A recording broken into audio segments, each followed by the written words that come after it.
Mohon berkenan Bapak Presiden meresmikan kampus Politeknik Ben Boy. Kalimat tersebut mengatakan bahwa ragu-ragu lebih baik kembali. Sebagai kadet mahasiswa Belu Nusa Tenggara Timur, di sini saya termotivasi. Jika seluruh Indonesia, pelosok-pelosok Indonesia terbangun kampus seperti ini, maka ke depan militer Indonesia akan menjadi militer yang sangat kuat. Tidak dipungut biaya saat pendaftaran, bahkan setelah masuk beasiswa penuh. Kurikulumnya dirancang ada pendidikan dasar kemiliteran dan di sana menerapkan benar disiplin-disiplin alam militer. Di mana lagi ada sekolah kedokteran gratis dan malah diberi uang saku. Terima kasih kepada Bapak Menteri Pertahanan, Bapak Prabowo Subianto. Kementerian Pertahanan sudah mempersembahkan yang terbaik untuk kita, khususnya masyarakat NTT. Bravo! Pembangunan SDM adalah fondasi untuk Indonesia maju.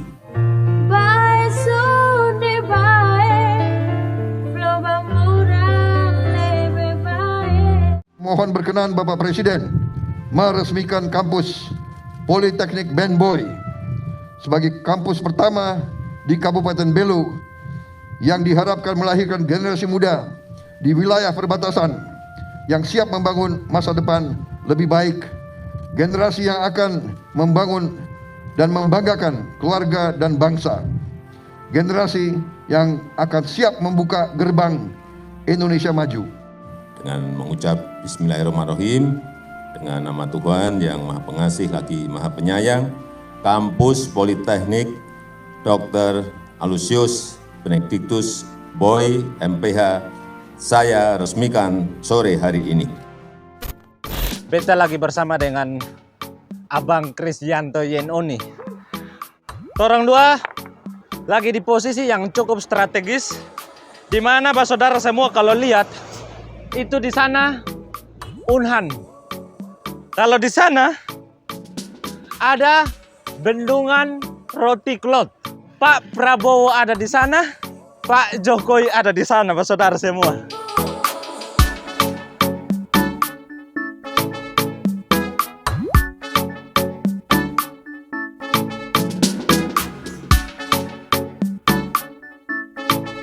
Saat ini beta berada tepat di pintu gerbang Politeknik Unhan Belu Nusa Tenggara Timur. Sebuah karya dari Pak Prabowo bersama jajarannya untuk bangsa dan negara ini. Sebelum beta mengajak saudara semua untuk melihat isi yang ada di dalam kampus tersebut, beta mau mengajak saudara semua untuk melihat sebuah kalimat yang terpampang di depan pintu gerbang kampus ini. Di mana kalimat tersebut mengatakan bahwa ragu-ragu lebih baik kembali. Ini sebuah kalimatnya sangat memotivasi anak-anak bangsa untuk tetap berjuang bagi bangsa dan negaranya. Sini saya akan menyampaikan pesan dan kesan saya sebagai kadet mahasiswa Belu Nusa Tenggara Timur. Di sini saya termotivasi untuk tetap belajar dan berlatih untuk menjadi kebanggaan bangsa Indonesia ini. Salam bela negara.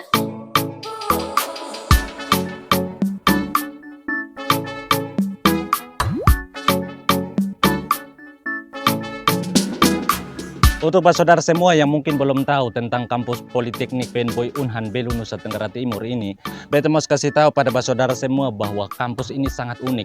Kenapa sangat unik? Karena kampus ini setiap mahasiswa yang kuliah di sini secara gratis. Dari pendaftaran hingga wisuda semuanya gratis.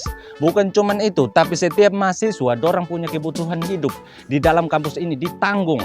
Baik itu tempat tinggal dikasih, makan minum dikasih, juga kebutuhan seperti laptop dikasih, pelajaran apapun dikasih, semuanya ditanggung oleh Kementerian Pertahanan. Bukan cuman itu, tapi setiap mahasiswa yang kuliah di sini mendapat biaya beasiswa penuh. Artinya apa? Artinya setiap bulan semua mahasiswa itu mendapat uang saku 1 juta rupiah. Tidak terkecuali. Sampai wisuda, semua mahasiswa yang kuliah di sini, semua dorang punya masa depan itu ditanggung. Pekerjaan itu ditanggung. Baik itu dorang bisa ditempatkan di Kementerian Pertahanan, ditempatkan ke TNI juga bisa. Jadi saudara semua yang mengatakan bahwa Pak Prabowo tidak memiliki jasa, tidak bisa membangun bangsa dan negara ini saksi saksi bisu yang terdapat di Belu, Nusa Tenggara Timur, saksi bisu yang berdiri kokoh, megah untuk memajukan bangsa dan negara ini. Dan intinya, beta mau kasih tahu pada saudara semua bahwa jika seluruh Indonesia, pelosok-pelosok Indonesia terbangun kampus seperti ini, maka ke depan militer Indonesia akan menjadi militer yang sangat kuat. Kenapa begitu? Karena dorang dididik selama hampir 5 tahun. Artinya apa? Artinya dorang menguasai baik itu dari teori, menguasai hingga praktek. Jadi ke depan Indonesia punya militer sangat kuat. Bahkan bisa mengalahkan Israel yang dorang punya notabene itu anak-anak hanya ditanggung, dorang punya militer, wajib militer itu cuma 6 bulan, tapi Indonesia ditanggung hingga 5 tahun. Jadi ke depan Indonesia akan menjadi bangsa yang kuat, bangsa yang gagah berani tanpa bisa digoyang atau diganggu oleh negara-negara lain.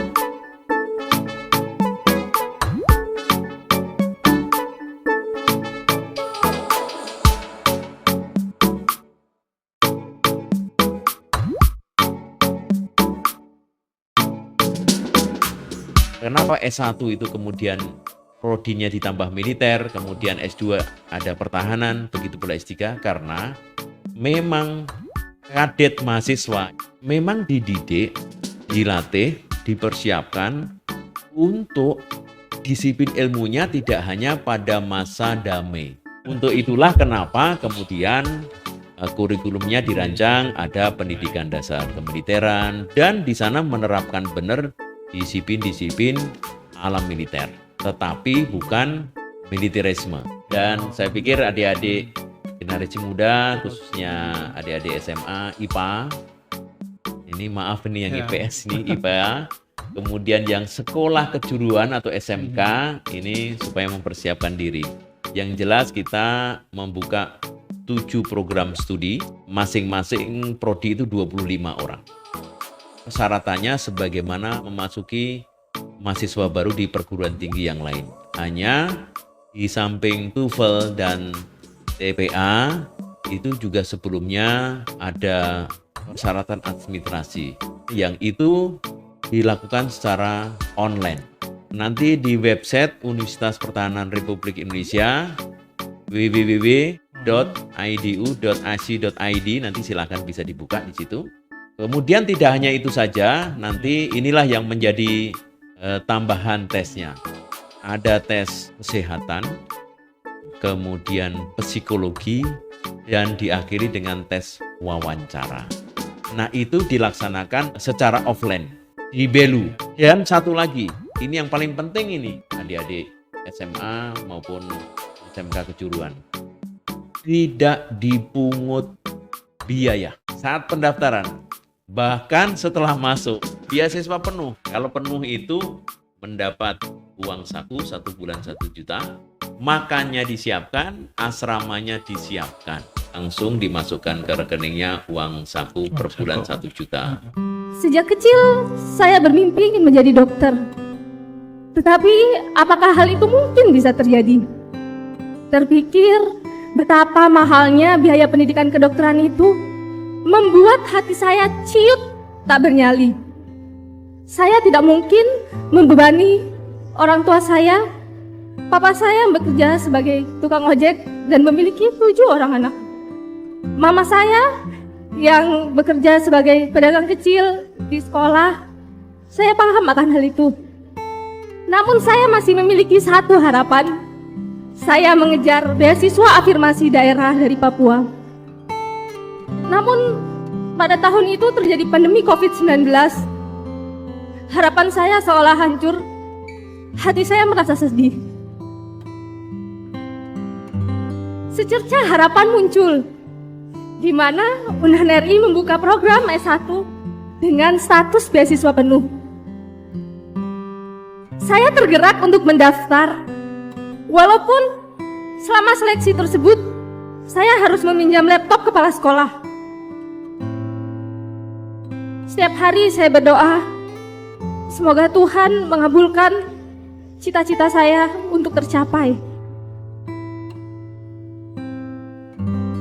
Saya sangat bersyukur dan tidak menyangka dari 60 ribuan orang yang mendaftar, saya termasuk satu dari 300 yang diterima sebagai kadet mahasiswa Unahan. Diterima sebagai kadet di Fakultas Kedokteran Militer Unahan merupakan suatu kebanggaan yang luar biasa. Saya tidak perlu memikirkan bagaimana orang tua kami harus membayar uang semesteran, kos-kosan, uang makan, dan bahkan sarana yang dibutuhkan. Semua hanya tersedia di sini. Biaya kuliah gratis, tempat tinggal di mes, makan, snack, vitamin, susu, bahkan laptop untuk perorangan, serta seragam dari ujung kepala hingga ujung kaki. Di mana lagi ada sekolah kedokteran gratis dan malah diberi uang saku. Terima kasih kepada Bapak Menteri Pertahanan, Bapak Prabowo Subianto, yang sudah melahirkan program ini menjadi harapan besar bagi kami untuk mewujudkan mimpi-mimpi kami yang besar. Kita sebagai rakyat jangan menjadi korban politik, ya, sehingga kita bisa melihat dengan jujur apa saja yang sudah dilakukan oleh pemerintah untuk bangsa negara, untuk kita sebagai rakyat. Ini adalah Universitas Ben Boy, Universitas Politeknik Ben Boy. Ini adalah program Kementerian Pertahanan di era menjabatnya Bapak Prabowo Subianto. Jadi saya mengajak masyarakat untuk bisa melihat kenyataan secara jujur dengan tidak melibatkan sentimen politik, agar kita bisa mengetahui dan mengakui dengan jujur pula bahwa pemerintah, terkhususnya Kementerian Pertahanan, sudah mempersembahkan yang terbaik untuk kita, khususnya masyarakat NTT. Bravo! Pembangunan SDM adalah fondasi untuk Indonesia maju. Karena itu, pelayanan pendidikan harus tersebar secara merata di seluruh penjuru tanah air. Bisa diakses oleh seluruh masyarakat tanpa terkecuali, baik di kawasan perbatasan sampai dengan pulau-pulau terdepan, dan juga memiliki kualitas yang baik.